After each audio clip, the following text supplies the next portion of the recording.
Good morning and welcome. My name is Chad Griffin and I'm the president of the Human Rights Campaign.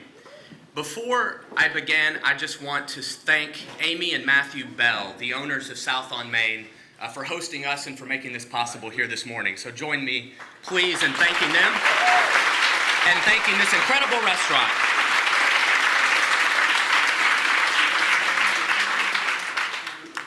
I also want to acknowledge former State Representative Kathy Webb, who is a hero to so many of us and helped make this possible again here today. Thank you, Kathy.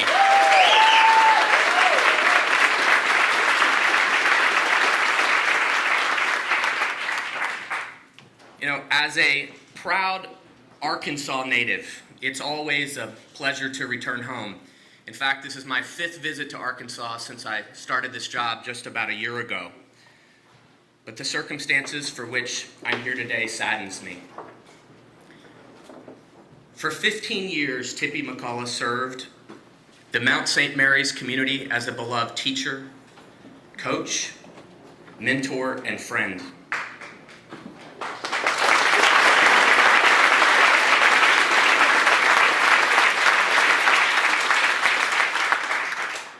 Her partner, Barb, was no secret to her fellow teachers. In fact, Barb was in many ways part of the community here at Mount St. Mary's. But suddenly, on what should have been the happiest day of Tippi and Barb's life, their wedding day, one of the very first phone calls Tippi received after walking out of that civil ceremony was from Principal Wolf, threatening her with termination simply because she dared to legally marry the person she's loved for a lifetime. That's not just wrong, it's morally destructive. It sends a deeply harmful message to every member of this community, and especially to every Mount St. Mary's student, gay or straight, that leading a responsible life, a good life, isn't enough.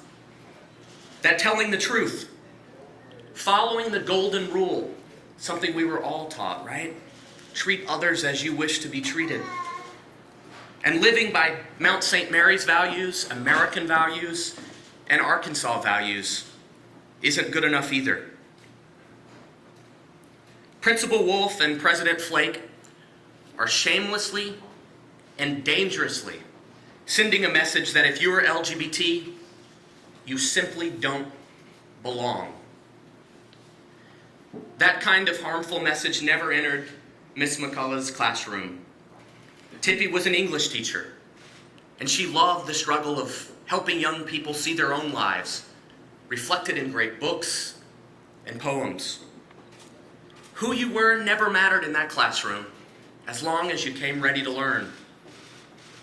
Frankly, at a time when just about every 14-year-old has a smartphone and a laptop and an iPad, it can't be easy to get a class of freshman girls to sit down and truly read a book. But Tippi did it. She is the reason I have stuck with honors English and actually enjoy it now, one student wrote of Tippi. She's one of the main reasons I stayed at the Mount when I was thinking about leaving as a freshman, said another student. Recently, Pope Francis made headlines around the globe when he spoke about facing those same challenges and rewards as a young teacher of literature in Argentina so many years ago. Pope Francis asked, and I quote, "Tell me, when God looks at a gay person, does he endorse the existence of this person with love or reject and condemn this person?" He went on in another interview to say, "Who am I to judge?" Principal Wolf and President Flake's actions prove that they either didn't hear those eloquent, biblically based words by the Pope, or they don't care. But there is still time to begin the healing process and to heal the deep wounds of this injustice. Today, the Human Rights Campaign is here in Little Rock to present 50,000 signatures from all 50 states including thousands of fair-minded Arkansans, demanding a public apology from Mount St. Mary's for their treatment of Tippi, and to call for an immediate instatement of a school-wide non-discrimination policy that will prevent this senseless discrimination from ever happening again. It's the only good and the only decent thing to do.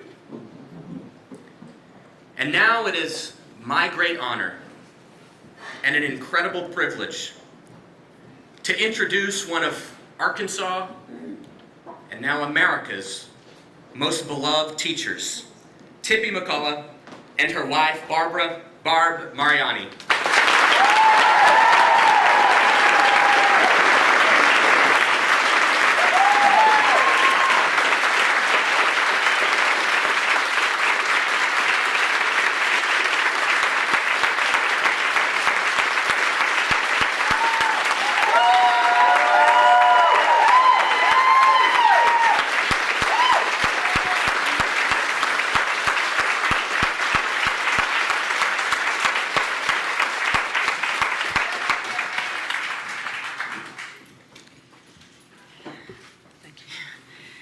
Thank you, Chad.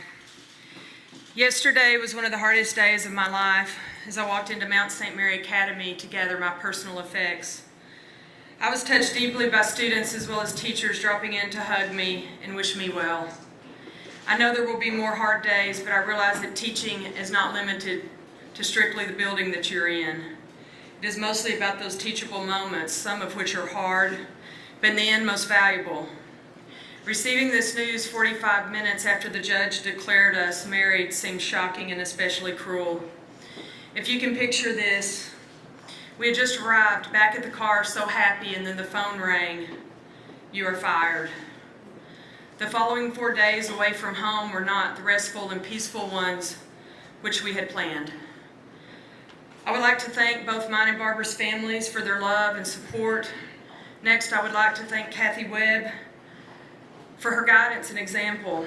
She is a true Arkansas and Little Rock treasure. We're fortunate to have her wisdom and friendship. Thank you, Soma, for hosting this event.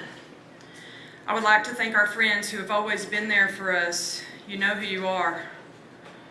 I would also like to thank the many people we don't know who have communicated their stories and encouragement.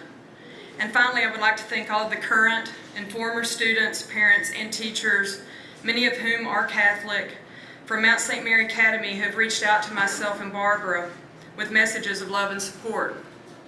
Especially the students, both from Mount St. Mary and other schools where I've taught. I am both humbled and inspired by them all. I would like to introduce myself to the people who don't know me. I've taught for 29 years in both public and private schools. The last 15 years I've taught English at Mount St. Mary Academy. For 29 years, I've tried to be discreet about my private life and never push an agenda in any classroom or school where I've worked. I just wanted to teach. I've been a great supporter of Mount St. Mary Academy for nearly 15 years. I've encouraged people to teach there, prospective students to attend, parents to send their daughters there, and a few unhappy students to stay and graduate. I believe deeply in the mercy values and the teachers who teach there and the students who attend. I've discovered that not only do Mount students listen intently to what we say, they also watch our actions closely, and as usual, they teach me much more than I teach them. They've given me the courage to stand here today. When I received the phone call of my firing, I was devastated. I would have never purposely blown up my life like this. The first thought that went through my mind was how hurt I was that my 15 years of commitment had been reduced to a mere label. My next thought was of my students and of how much I will miss teaching them. Then I thought of my mother, my strongest supporter, and of how I would break this news to her. And finally, I did not want this special day in my life to be overshadowed by the sadness. I am sad about what happened, but amazed and humbled by the reaction. I am the same person I was a week ago, which is why it's hard for me to grasp this firing by Mount St. Mary. While I will not be destitute immediately because of Barbara, all of us have our obligations and commitments. there will be some hardships until I can gain employment again. I'm not here to judge anyone, but to hopefully help others. It was never our goal to invite all this attention. We never needed a legal document, but as others fought for the right to marry, we began to consider the thought. As other friends, married and single, began to express their happiness for us, it changed our thoughts on marriage from something unnecessary and unattainable into an unbelievable experience shared by others. We simply went to a clerk in New Mexico and then to the courthouse for a legal civil ceremony. I believe in the freedom of religion, but not in the cloaking of yourself in the mercy values and the teachings of Christ, and only applying those tenements to a certain segment of the population. In effect, picking and choosing when applying the moral clause in teachers' contracts. I'm most worried about the message this discrimination sends the young women at Mount St. Mary.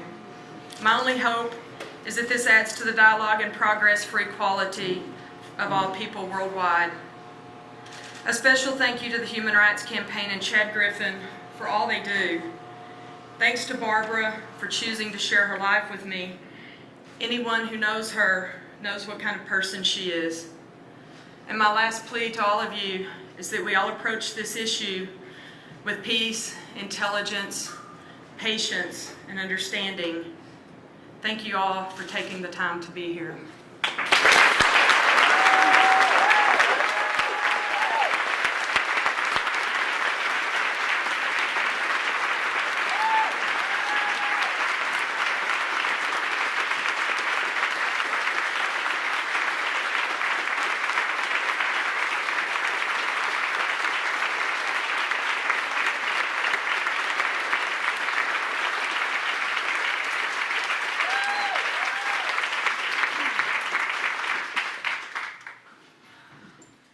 To introduce myself, my name is Barbara Mariani, and I'm the spouse of Tippi McCullough, and that is the first time I've been able to say that.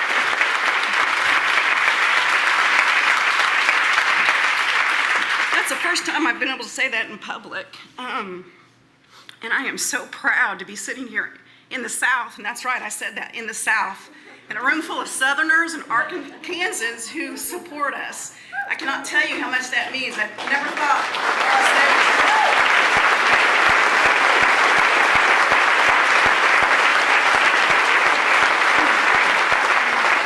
I just want you to know that Tippi and I are very private people. Our personal life are very private. We've gone through our lives